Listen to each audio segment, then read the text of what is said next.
Hello? Hello? Yeah, we're here. Good morning, everyone. My name is Kirill Fedikov. I am head of business development at Infoline and also founder of Scrapy Data.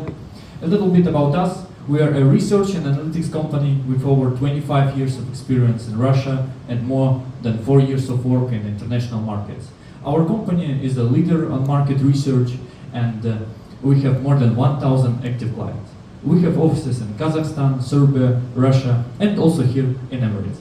So today we are here to discuss a retail and retail media. So before we start, I want to show you a quick review about the consumer market. So let's start. Any market starts with the people, and in the last 10 years the population of the Emirates grew by around 10%, from 9 million people to 11 million people. In one side, this is not a huge number, but the main point is that the population is growing, different from European countries. It is very important to know that the imbalance in the population structure. 10 years ago, men's share was at 72%, and the gap is slowly closing, but even in 2025, men will still be around 64% of the population. And the reason is the migration model of the country. Most newcomers are men of working age. And only about 11% of the people are Emirati citizens. And here on the right side, you can see the big part of the expats here. This is also very important for the retail media. All right, if we look at Dubai, the population of the city is growing, and in 2025, we saw the news it passed 4 million people. But in Dubai, the local population is smaller than the touristic flow. Here you can see the dynamic. Every year, the touristic flow is 4 or 5 times bigger than the number of the residents, and all these factors make the country one of the most interesting places for the growth of retail and retail media. So, but demographics alone do not create revenue. If you want to understand where and how people spend money, we need to see this. By 2030, almost half of all car transactions in the region will be online. Online does not replace offline. It grows in parallel. So hypermarket, supermarket, convenience store will still keep the main share of sales. And it showed that the retail in Emirates is omni-channel, and e-commerce will continue to grow. And modern retail will slowly replace the traditional retail. So we see that in other countries, and our research also confirmed that. In the future is for those who adapt to omni-channel. And this is why we made the goal to study how modern retail is presented in the Emirates. So in general, the retail structure in the Emirates, it's not very different from another country. We see many formats of stores and segments here. At the first place, you can see the grocery stores. This is same as in other countries. After that, fashion, electronics, and the fourth place, we can see the home and furniture is growing here because we have a lot of active construction. And for me, I surprised that we have a jewelry at the 5th place. After that, we can say pharmacies, toys, cosmetics, but they are still important niche segments. And we check the whole retail landscape.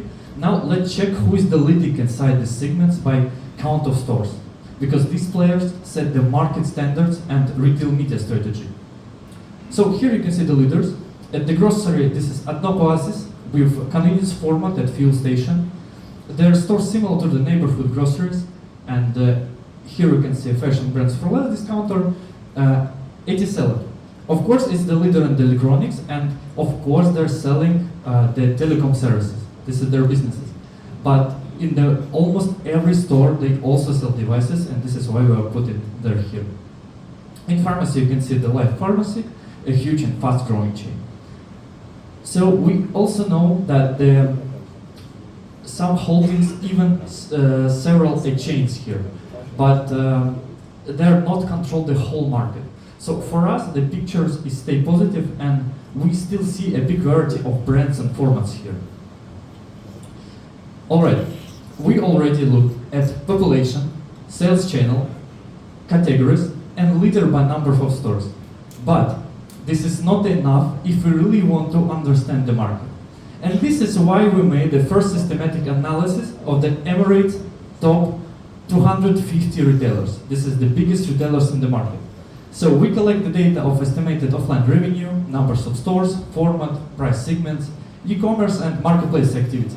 And now I will show you the result of our research, and you will see why the retail market in the Emirates is very special.